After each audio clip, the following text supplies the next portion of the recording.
Hi guys, welcome to Puno, Peru. I'm actually on a floating island right now. Hopefully I can finish recording this video before it starts to pour because it's already starting to drizzle. Anyways, last time I talked to you guys, I was in Machu Picchu, so it was really awesome. Unfortunately, I kind of had to rush to head back to hike the rest of the way through the rest of the ruins. It's pretty funny though, I actually ran into several people during that trek. So there's a Spanish couple at a hostel where I stayed in Chicama. They're actually doing the same trek, so I ran into them. I also ran into this couple that I met in San Blas Islands in Panama in January.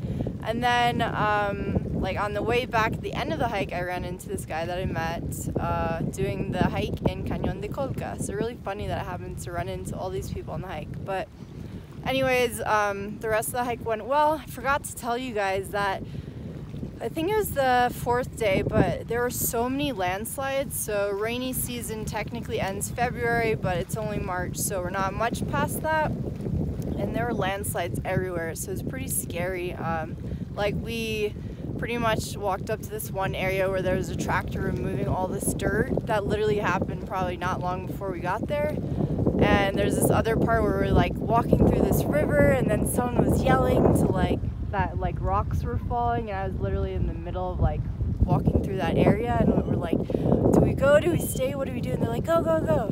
Anyways, that was pretty crazy. Thankfully we made it through the whole way safe, but pretty crazy. It's pretty often that happens there all over the place. So that was the rest of Machu Picchu. I got back that night and slept in the next day a little bit and mostly took it easy. I ended up doing a walking tour because I didn't really have much time in Cusco before, so got to see a little bit more of the city and learn more about the city. Originally it's actually called Cusco, which is in Quechua, but of course the Spaniards changed it to make it sound more Spanish. There's rainbow flags all over, which people tend to confuse for the gay flag, but it's actually the Cusco flag, and it has 7 colors, not 6, like the pride flag. There's also like this rule that everything in the main, well, I think it's all throughout Cusco, at least in Plaza de Armas, it all has to be like matching, so all the names of the places and everything are in black, even if it's Starbucks, which is usually green, or KFC they had, but it's usually red. So everything has to coordinate. We checked out different areas, got to see a little bit more of the ruins, where there was a sacrifice. You can see the skull and everything. If I hadn't mentioned before, Cusco is actually shaped like a puma.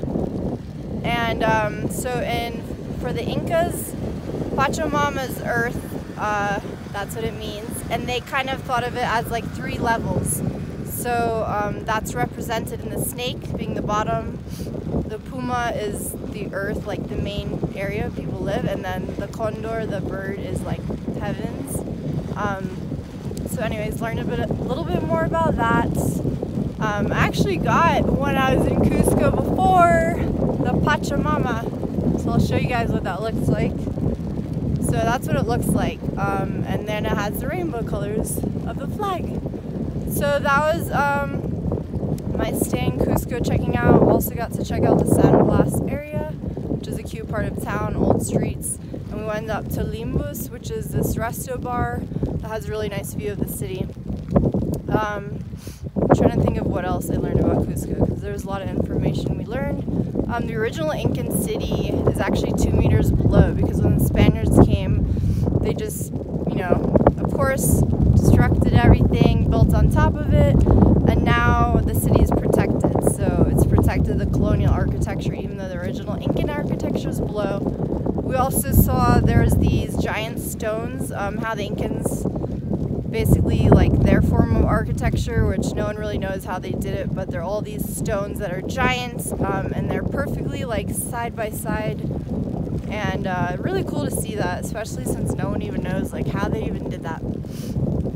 So anyways, explored the city, and then actually ended up getting a massage and a pedicure after doing the long trek, and then the Cañón de Colca before that. So definitely needed that. That was really good, and it was 15 bucks for a massage and a pedicure combined, so I couldn't turn that down. Had to take advantage. And then later, actually went back to one of the restaurants we'd passed earlier and had a quinoa burger. Quinoa is actually from here, or like this area in general, which was really good. Also, I remembered the Incan Empire actually covered parts of 6 countries in South America. So it's Colombia, Ecuador, Peru, Bolivia, Argentina, and Chile. Parts of all those countries. The Incan Empire expanded across all of those. So it's pretty wide range. Anyways, that was that day. The next day, I ended up doing a hike to, it's called Rainbow Mountain, or La Montaña de Siete Colores. But strangely enough, pretty much the entire mountain was covered in snow. So usually you see there's all these different colors, 7 colors, but it was pretty much entirely covered in snow. They said we saw 8 colors though, 7 plus the white. So at the top you could see some of that, the different colors, like I said, but mostly it was covered in snow. Anyways, it's still really pretty. It's really high elevation. I'm trying to remember how much, 5,000 something meters. When I looked it up, it was like 16,500 feet about, I want to say, which is really high. It's higher than Salcantay, and higher than Cusco, Machu Picchu, everything. So a lot of people also have problems with altitude. And they said that the reason why they get those colors is from minerals, but years ago the mountain was constantly covered in snow, so no one even knew like there were all these colors underneath until years later. And eventually they've made it better for tourists, because before there wasn't a road that leads you like most of the way there. Now it's almost about an hour hike there, an hour hike back down. You can also take horses if you want, but it used to be a lot harder and it was not as safe, and anyways, they had some problems, so they made it better for tourism. Wow, it's really windy. I hope you can still hear me. Anyways, so that was that hike. Went really well, even though it was mostly covered in snow. It's still really beautiful. And that was pretty much my last day in Cusco. Just kind of got stuff ready to head out the next day after that. Also, a few things I've noticed or learned. Well, they honk like crazy in Peru. Like if you're on the streets, you always hear cars honking constantly. Even the taxis are always honking because they're trying to get your attention to see if you need a ride. But you hear it all the time.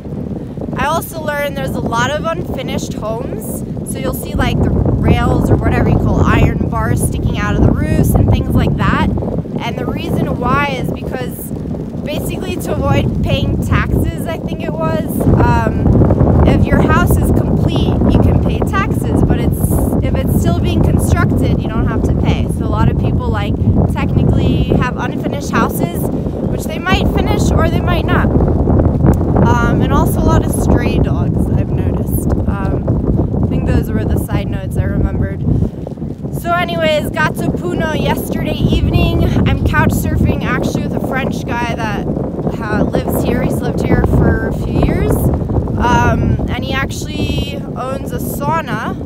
So it was really cool. Got to take advantage of that, where they have like a sauna, steam room, jacuzzi, and all this stuff. So pretty much was hanging out there the whole evening. And then afterwards, he previously worked and owned whatever, a French-Peruvian cuisine fusion restaurant. So we went there afterwards for dinner because his friend slash business partner and other roommates, and they all work there and everything. And usually they go there and they all have dinner after like they close down the place. So we all ate there. It was really good. They made some burgers with like beets and sauteed onions and fries, but it was really good because after eating pretty much more or less the same food for a month, anything different is like so good. And it was really good. So enjoyed dinner. Afterwards, played this card game, which apparently is a German card game. That was cool. It's called Six something, I forget the name of it. But anyways, that was yesterday. And today I slept in finally till like 10 when I kind of had to get up, and definitely needed that after having to wake up at like 3, 4, 5 in the morning the past week or so with all these treks and tours. and came out to these floating islands where I am now. So these islands are artificial islands, not far from Puno where I'm staying, and they're made of kind of like straw. The same stuff the boats are made of called the caballitos de Totora that I saw in Huanchaco. There's a lot there. The islands are constructed of that. And they told us apparently that like when the Spaniards came, I think, some people escaped and they built these islands and etc. So that's what we've been visiting today. It's cool to see. From what my host has said, a lot of it's kind of just built up for tourists. Like, they don't actually live there, or they live on an island, another island you can't visit. But anyways, it's cool to check out. Tomorrow I'm heading to Bolivia, finally, to Copacabana, which is another little town on the same lake, Lake Titicaca. They also said Lake Titicaca, well, he didn't explain the whole meeting, but he turned over the map, and basically the lake's supposed to look like a puma also. Apparently a lot of things in Peru look like a puma.